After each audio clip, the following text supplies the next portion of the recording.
I am ready. Serbisyong totoo ng GMA News.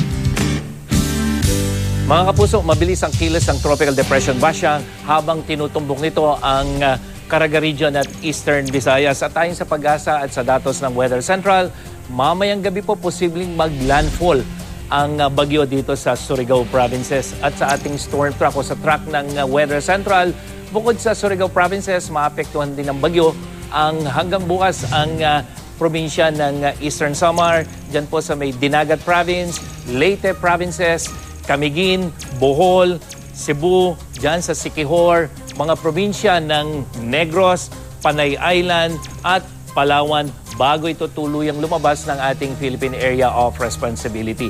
Sa ngayon mga kapuso, halos buong Visayas at ilang bahagi ng Mindanao ang isinailalim sa Public Storm Warning Signal number 1. Ayon sa Pag-asa, makararanas ang malalakas na ulan na may kasamang pagbugso ng hangin ang mga lugar na yan at mataas po ang banta ng baha at landslide.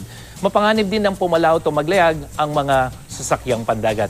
At yan ang latest mula sa GMA Weather.